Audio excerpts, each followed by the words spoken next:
ससुर की दी हुई खपाची गाड़ी जहेज में, और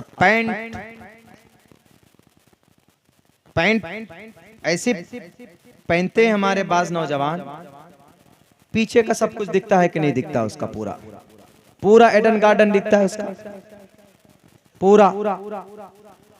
उधर देखिए टखने से नीचे, सफाई कर्मी की जरूरत ही नहीं। नगर निगम वालों को कह दो 3-4 नौजवानों को खड़ा कर दो डेली सुबह सड़क पे, वो चलेंगे तो पूरी की पूरी सड़क साफ होती भी चली जाएगी। तकब्बुर की अलामत है। अल्लाह के नबी की सुन्नत पर अमल करेंगे तो आपका कपड़ा भी बच जाएगा, साबन भी, सरफ भी, कपड़ा गंदा भी कम होगा, मुहज्जब लगोगे।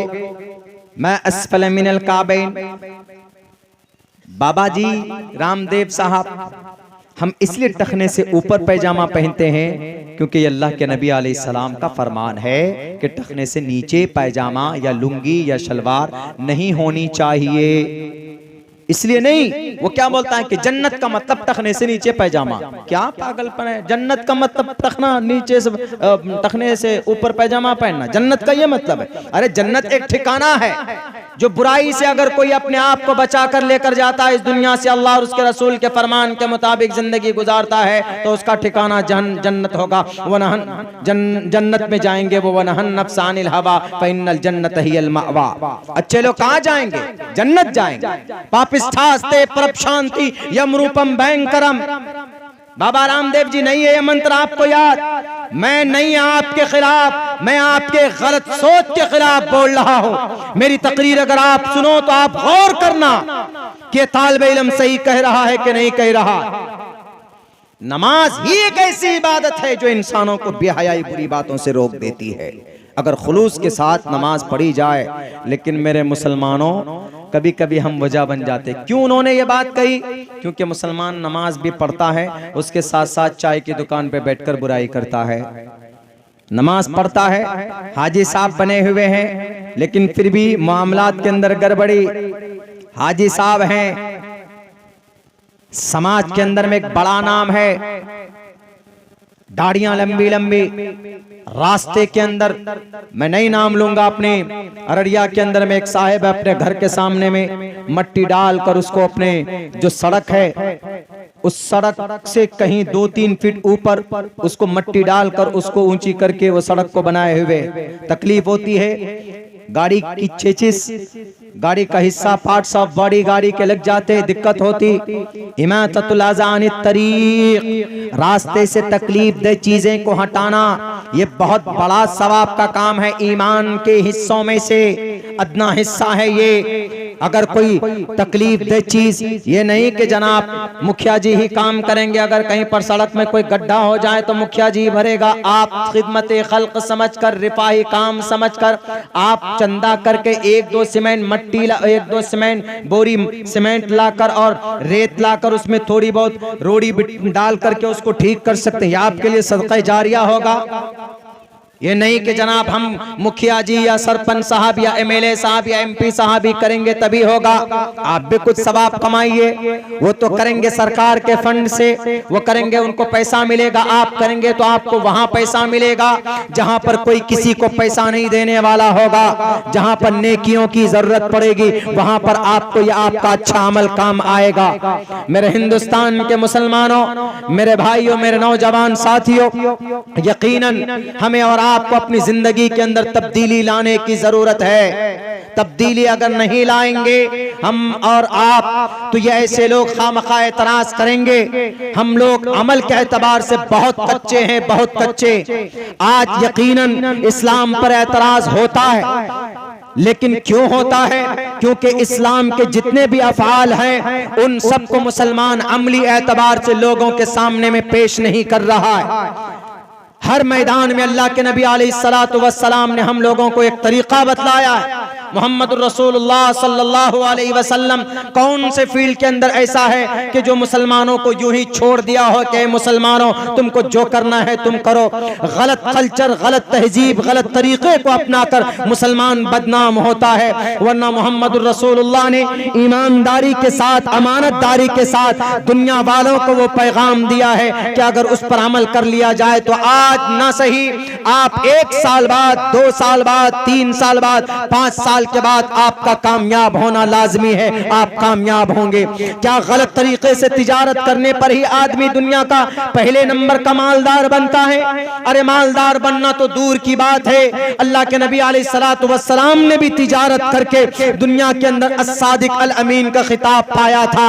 आपने शेयर मार्केट के शेयर्स गलत तरीके पर नहीं खरीदे थे, आपने NFT के अंदर में कोई भी छल कपट नहीं किया था। ये तो ये झूठे लोग होते हैं, ये तो ये अपने पैसों की वजह से लोगों के ज़मीर को खरीदते हैं, मीडिया हाउसेस को खरीद लेते हैं और बड़े बड़े ठेकेदारों को खरीद कर जनाब अपने आप को कहते हैं कि मैं दुनिया का सबसे बड़ा बिजनेसमैन हूं। लेकिन होता क्या है? झूठ तो झूठ है।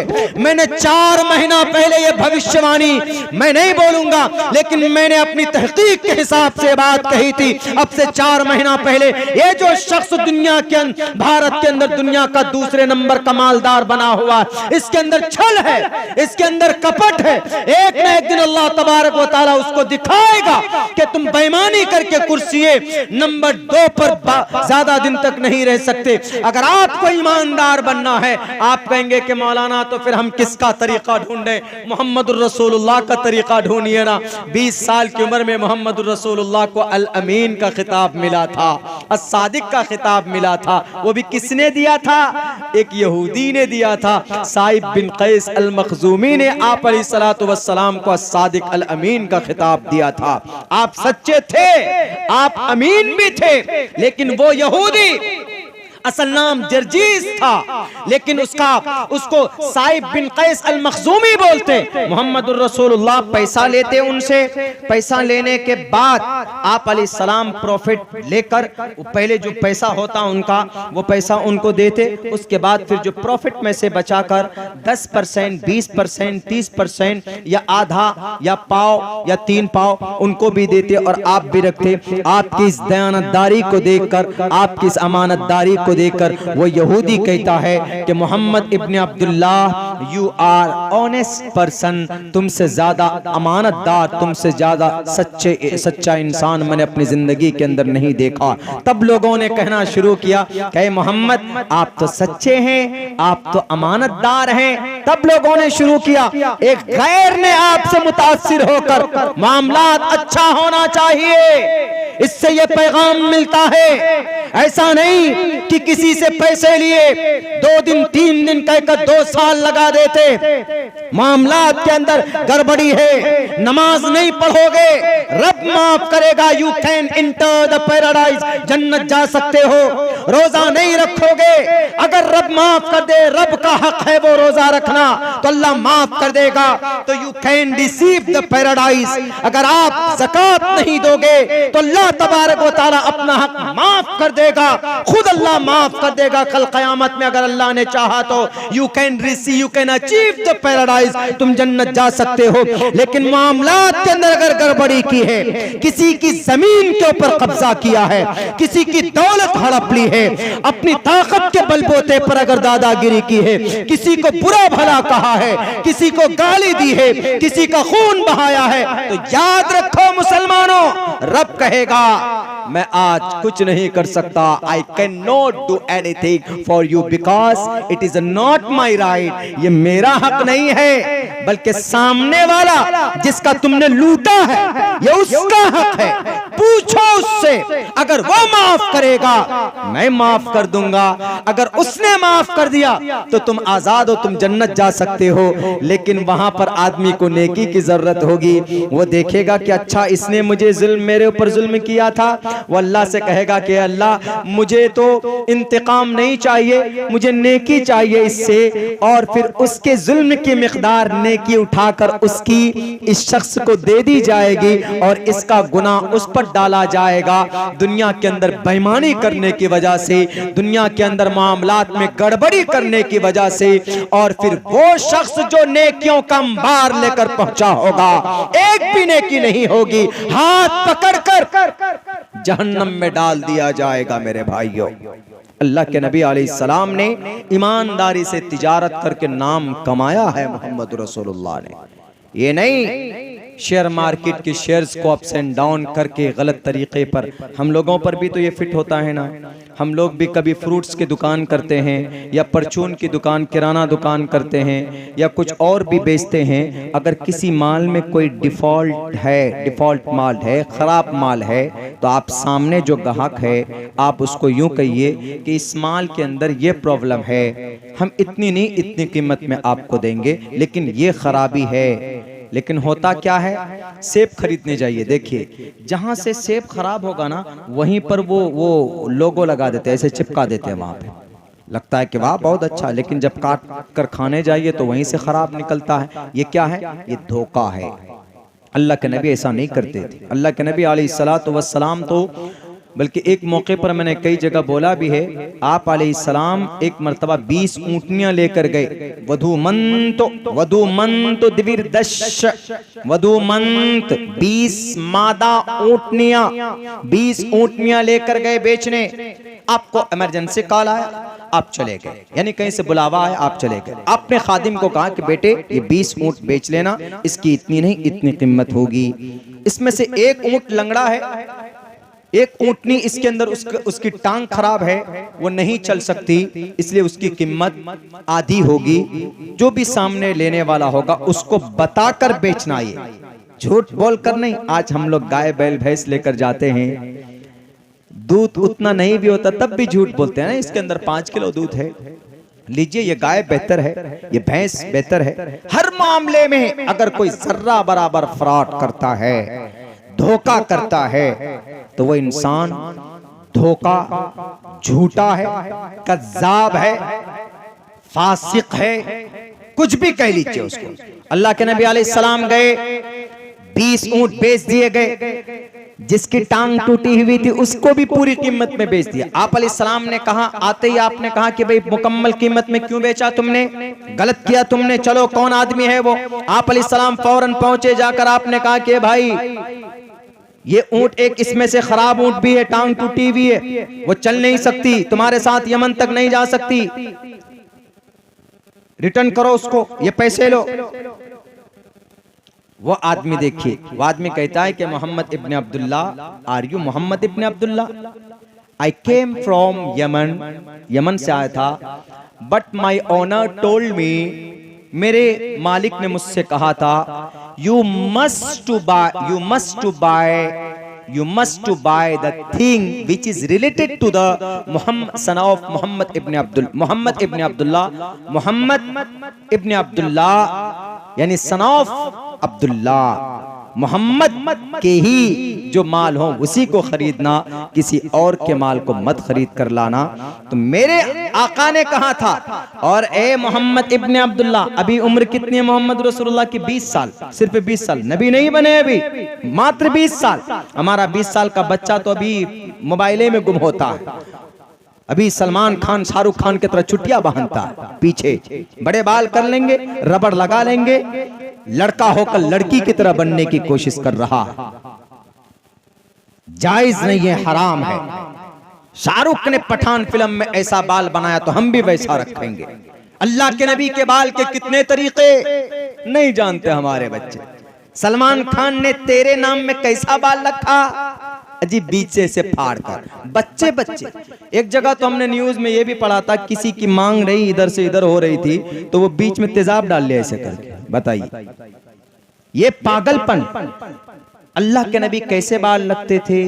वफरा, लिम्मा, जुम्मा, 3 तरीके के। और आप अलैहिस्सलातु वस्सलाम आता है, हजरत अली भी फरमाते हैं कि हम भी कभी कभी बाल को साफ कर लिया करते थे। मोहम्मद रसूलुल्लाह भी अपने बालों को बिल्कुल उस तरह से साफ करते थे। हम आजकल अपनी जुबान में जिनको बोल देते हैं कि गंजा होना, टकला हो जाना, होगा कोई टकला? वफरा क्या है, लिम्मा क्या, जुम्मा क्या, जवान नहीं जानेगा। लेकिन शाहरुख खान पठान फिल्म में कैसा बाल रखा जी? जी वो चुरकी बनाया, वैसा बनाएंगे। एक सुन्नत पर अमल करोगे तो 100 शहीदों का सवाब मिलेगा। तो उसने कहा कि मोहम्मद इब्ने अब्दुल्ला, आपकी दौलत, आपकी ऊंटनी देखकर हमने इस लंगड़ी ऊंट को भी खरीदा, हम वापस नहीं कर सकते। बैरकैब बहुत मुश्किल के बाद उसने रिटर्न किया और ये कहा कि हम आज नहीं आए थे, 3 दिन से आई हैव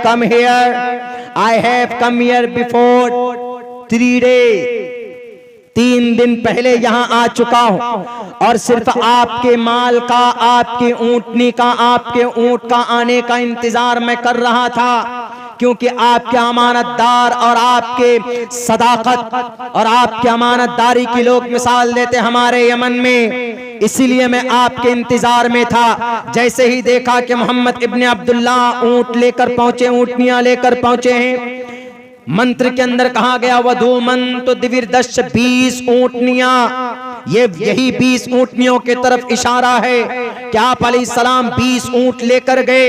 यमन के आदमी आए, उन्होंने खरीदा, लेकिन जो कमी थी मोहम्मद रसूलुल्लाह ने लोग उसके सामने वाज़े की। आप अलैहिस्सलातु वस्सलाम ने, है कोई माए का लाल इतनी अमानतदारी के साथ तिजारत करने वाला? उस नबी पर एतराज करने से पहले, कीचड़ उछालने से पहले, है कोई ऐसा ताजिर जो आप पेश कर सको कि अगर जर्रा बराबर कमी हो, आप अलैहिस्सलाम चाहते तो छोड़ सकते थे कि जाओ चला गया, लेकिन नहीं, घोड़े पर बैठकर अपने खादिम को लेकर उसका पीछा किया कि वह कहां से आया था। वहां जाकर एक्सप्लेन करता है इस ऊंटनी के अंदर ये कमी है, इसकी 50,000 कीमत नहीं 25,000 कीमत ले लो, 25,000 वापस मैं तुमको करने के लिए तैयार। आज तो हम लोग ऐसे हैं, अगर कोई खराब माल भी, अगर जिसकी कीमत 10 रुपए हो, अगर 100 रुपए में कोई दे दे, 100 रुपए में अगर बिक जाए तो समझते हैं कि बहुत अच्छा हुआ। बिल्कुल नहीं, अगर सामने वाले को खबर नहीं है तो उसको आगाह कीजिए, उसको वाज़े कीजिए। मेरे भाइयों, इस्लाम इन्हीं चीजों के साथ, अपनी आन बान शान के साथ पूरी दुनिया के अंदर चमकता और दमकता। यही वजह है कि इस्लाम अपने तारुफ के लिए किसी का मोहताज नहीं है। इस्लाम ही अल्लाह ने इसलिए पसंद भी फरमाया है,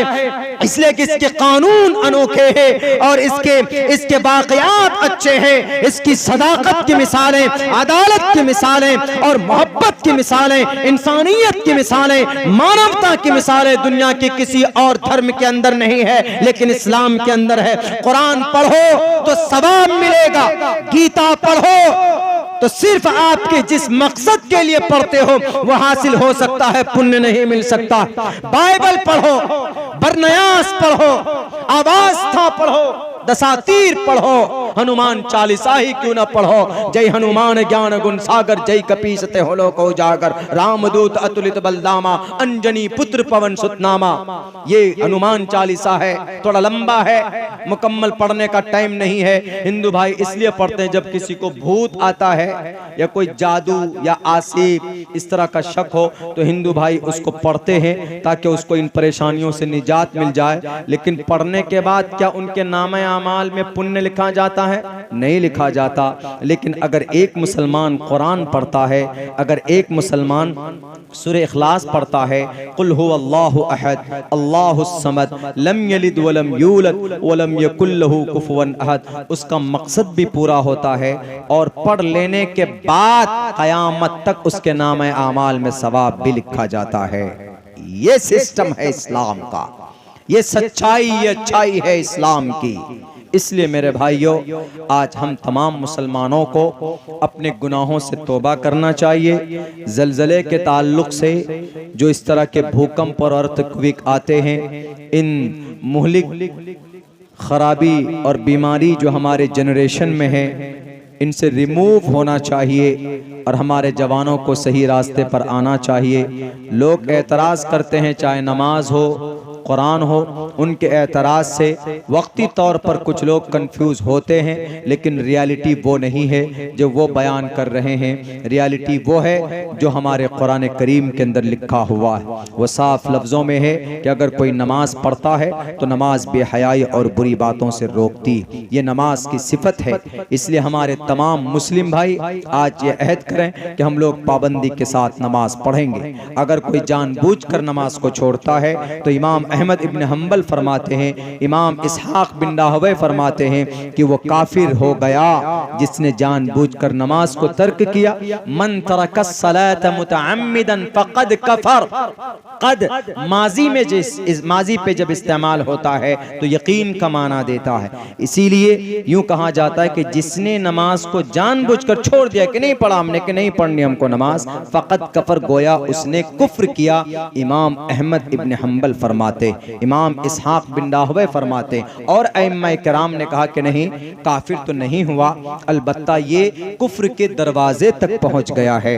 इसलिए हमारे वो नौजवान जो गानों में मस्त रहते, हमारे वो नौजवान जो अपनी गर्लफ्रेंड के साथ डेटिंग चैटिंग में मशगूल रहते, मेरे नौजवानों, अल्लाह ने आपको इसलिए नहीं पैदा किया है, अल्लाह ने आपको जवानी दी है, अच्छा काम कीजिए। जवानी के बारे में रब पूछेगा भी, जवानी दी थी कहां पर इस्तेमाल, कहां पर पुरानी करके आए। वन शबाबी फीमा अबला, जवानी कहां खपा कर आए, कहां पुरानी करके आए। मोबाइलों के पीछे, फेसबुक के पीछे, यूट्यूब के पीछे, इंस्टाग्राम के पीछे कि तुमने कुरान करीम की भी तिलावत करनी सीखी कि नहीं सीखी। ये सवाल होगा मेरे जवानों। ये जलसा कामयाब तभी होगा, आपका आना तभी मुबारक हो सकता है जब आप अपनी जिंदगी के अंदर ये अज़्म कर लें, ये इरादा कर लें कि इंशाअल्लाह today from today I want to decide, decided completely in this field, in this pandal, on this stage in front of Maulana Abdullah and lot of उलमाए किराम here they are presenting on their seat,